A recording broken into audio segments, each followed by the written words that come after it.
Bharat is a brand, और ये Bharat brand था, पहले भी था। मैं इसकी बात ये करूंगा कि जो जो मजीद मैं भारत के अपने सब कॉन्टिनेंट की हिस्ट्री पढ़ता हूं तो नजर आता है कि हाउ सिविलाइज दे वर। मैं जो टेक्सला यूनिवर्सिटी के अंदर 2000 स्टूडेंट्स थे at the time when Alexander attacked that region. 2000 teachers उस यूनिवर्सिटी में होना आप मामूली समझते हैं चीज उसको। और फिर ये हिस्ट्री बताती है कि वहां पे जब आर्यंस आए थे तो वेद की किताबें उनके साथ थी। भारत के खाने डिशेस, हर दूसरे शहर के अंदर, हर दूसरी सड़क के ऊपर एक इंडियन रेस्टोरेंट। आप नेटफ्लिक्स पे देख लें कि बॉलीवुड की कितनी मूवीज चल रही हैं जो इंग्लिश में डब हो चुकी। आप देखें किस तरीके से इंडियन म्यूजिक को सुना जाता है, किस तरीके से भारतीय शादियां जिस तरीके से बाहर हो रही हैं, जिस तरीके से मेगा प्रोग्राम होते हैं बाहर उनके। फिर आप इंडियन डायस्पोरा का इन्फ्लुएंस देखें हर बड़े कंट्री के अंदर। अब आप जो एक नया ट्रेंड बन चुका है कि अब मुल्कों के हेड जो है वो सेकंड जनरेशन इंडियन है। दोस्तों, ये है हमारी तक्षशिला यूनिवर्सिटी। अब देखिए एक खिताब कर रहे थे, I think he was in Dubai, और वहां पे उन्होंने कहा भारत के बारे में, कहा जी कि भारत एक ब्रांड का नाम है। भारत जो है वो अपना वो बताएगा कि इकोनॉमिक पॉलिसी क्या होगी। भारत जो है वो दुनिया को ये नहीं अपने बारे दुनिया को एक्सप्लेन नहीं करने देगा, हम खुद एक्सप्लेन करेंगे हम क्या हैं। भारत एक इकोनॉमिक मॉडल देगा, भारत जो है एक पॉलिटिकल मॉडल देगा। तार साहब, ये अब एक भारत ब्रांड है, वो कह रहे हैं कि हम ब्रांड है, हम पॉलिटिकल, इकोनॉमिक, सोशल, इस पे जरा कमेंट कर दें। ये इंडिया एज ए ब्रांड है। चीमा साहब, मैं काफी हद तक जो है वो डॉक्टर जयशंकर की बातों से एग्री करूंगा। उसकी वजह यह है, आप देखें जरा, मैं आज अमेरिका में बैठ के बताता हूं बात कि आज हाउ कि वाशिंगटन डीसी जो कि इस वक्त दुनिया का अभी तक जो है जिस तरह का भी है कमजोर है, लेकिन दुनिया का कैपिटल समझा जाता है। यहां पे भारत क्या है, आपसे मैं पूछना चाहूंगा इस वक्त, अगर भारत की मिसाल दी जाए, भारत के खाने डिशेस, हर दूसरे शहर के अंदर, हर दूसरी सड़क के ऊपर एक इंडियन रेस्टोरेंट। आप नेटफ्लिक्स पे देख लें कि बॉलीवुड की कितनी मूवीज चल रही हैं जो इंग्लिश में डब हो चुकी।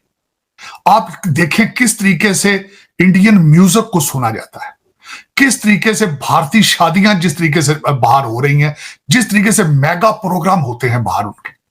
फिर आप इंडियन डायस्पोरा का इन्फ्लुएंस देखें हर बड़े कंट्री के अंदर। अब आप जो एक नया ट्रेंड बन चुका है कि अब मुल्कों के हेड जो है वो सेकंड जनरेशन इंडियन है। तो ये वाकई मैं उनसे एग्री करूंगा कि भारत इज अ ब्रांड, और ये भारत ब्रांड था, पहले भी था। मैं इसकी बात ये करूंगा कि जो जो मजीद मैं भारत के अपने सब कॉन्टिनेंट की हिस्ट्री पढ़ता हूं तो नजर आता है कि हाउ सिविलाइज दे वर। मैं जो टेक्सला यूनिवर्सिटी के अंदर 2000 स्टूडेंट्स थे at the time when Alexander attacked that region. 2000 teachers उस यूनिवर्सिटी में होना आप मामूली समझते हैं चीज उसको। और फिर ये हिस्ट्री बताती है कि वहां पे जब आर्यंस आए थे तो वेद की किताबें उनके साथ थी। 150 एडी की बात कर रहा हूं। तो ब्रांड तो था, पहले भी था। अब खैर मैं समझता हूं कि उनको एक चांस मिला है, लेकिन उसका सीक्रेट सिर्फ तालीम है। तालीम के साथ उनकी इस वक्त अगर मुझसे पूछा जाए ये क्वेश्चन कि भारत की तरक्की का सीक्रेट क्या है, तो सिर्फ वाहिद एक ही सीक्रेट है कि उनकी यूथ जो है इज एजुकेटेड यूथ। वो जहां भी जाती है वो टेक्नोक्रेट बन के जाती है, वो डिग्गियों में नहीं फंस के जाते, वो किश्तियों में डूबते नहीं जाते, और जाते हैं वहां पे और एक हेल्दी डायस्पोरा बनते हैं। और उसके ऊपर that is the fruit India is enjoying today, that is what it is. और उसकी बुनियादें, मैं हमेशा जिस इंस्टीट्यूशन का सबसे बड़ा मैं मुरीद हूं, फैन हूं, इंडियन इंस्टीट्यूट ऑफ टेक्नोलॉजी है। MIT में एडमिशन मिलना आसान है, इंडियन इंस्टीट्यूट ऑफ टेक्नोलॉजी में एडमिशन मिलना मुश्किल है। और मैंने वहां के ग्रेजुएट्स की मैं ग्रोथ देखता हूं, यहां वाशिंगटन डीसी में अजय बंगा को देखता हूं। आपको सोचना होगा कि अजय बंगा पाकिस्तान में, दूसरी दुनिया में क्यों नहीं पैदा हो रहा। ये सबसे बड़ा आंसर इसी चीज का है कि उनकी यूथ जो है उसकी एपेटाइट है तरक्की की, और दूसरा वो तालीम से they are loaded with education of math, education of English. आज आप जिस मुल्क में इस वक्त चीमा साहब बैठे हैं, इंग्लिश में ट्वीट करें तो मेरा ख्याल है 99.9% पाकिस्तानी उसको पढ़ना पसंद ही नहीं करेंगे। पता ही नहीं है कि शायद है, को पता ही नहीं। इन पाकिस्तान मोबाइल कभी देखा आपने? कभी भी नहीं, हो भी नहीं सकता। अच्छा, हमारा पड़ोसी मुल्क हिंदुस्तान अभी बड़े चर्चे हैं दुनिया में। आज की एक बड़ी खबर आती है कि $50 बिलियन की उन्होंने मैन्युफैक्चरिंग मोबाइल में कर लिया। आपको भी पता है कि चाइना जो है इस टाइम बूम की मार्केट है। चाइना के अंदर से भी ब्रांड्स उठ के इंडिया जा रहे हैं। क्या वजूहत है? वो इतने डेवलप कर रहे हैं, उनका एक बिजनेस बहुत ह्यूज बिजनेस इंडिया ने जो है ना, इंडिया ने खुद को जरूरत बना ली है बाकी ममालिक की। बाकी ममालिक बाकायदा गिर के भी जाने के लिए तैयार है उनके पास, लेकिन पाकिस्तान उसके मुकाबले में देख ले, पाकिस्तान कोई झूठे मुंह भी नहीं बुलाता, किसी लिस्ट में नहीं है। क्या वजूहत है भाई? हमें कोई मुंह नहीं लगाना चाहता। हमें लगाएंगे भी नहीं, वजूहत क्या पूछते हैं हम लोग? यार इतना तो पीछे हैं, वो चांद पे हैं, हम जमीन पे बैठे हुए हैं। जमीन में भी हमारी हरकतें अच्छी हैं? बिल्कुल भी नहीं।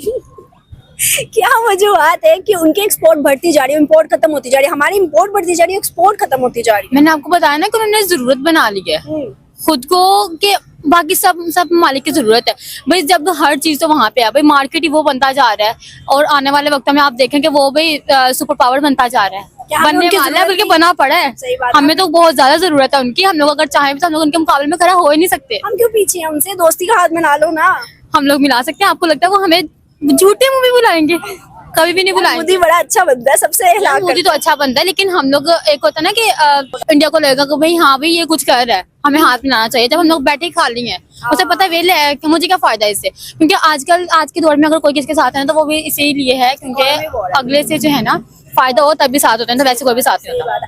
क्या आपको लगता है कि इन फ्यूचर जिस तरह से इंडिया तरक्की कर रहा है, इंडिया चाइना को बीट कर सकता है? क्योंकि चाइना की अभी बहुत सी इंडस्ट्री इंडिया में शिफ्ट होती जा रही है। यार अनकरीब, मैं कहती हूँ कुछ ही वक्तों में, मुझे ये लग रहा है 2025 तक उसने इंडिया ने बीट कर जाना है। मैं तो फुल सपोर्ट करती हूँ इंडिया को। अगर अमेरिका सुपर पावर हट जाता है तो हमारा क्या होगा? हैरेसिंग है, ट्रेड फैसिलिटीज अवेलेबल नहीं है, और सबसे पहले we don't have source of energy, we don't have gas, we don't have electricity. क्या करेंगे आके हम इस गरीब मुल्क में? And we are all dishonest nation as a whole. I am talking, we are Muslims, we are Muslim but we are the worst Muslim. बिल्कुल ठीक कह रहा दोस्तों। खत्म, bye bye, tata, good bye, गया। एक्साइटमेंट मतलब क्या? कहाँ बैठा हूँ, किससे बात कर रहा हूँ, क्या बात कर रहा हूँ, समझ में नहीं। Control, control.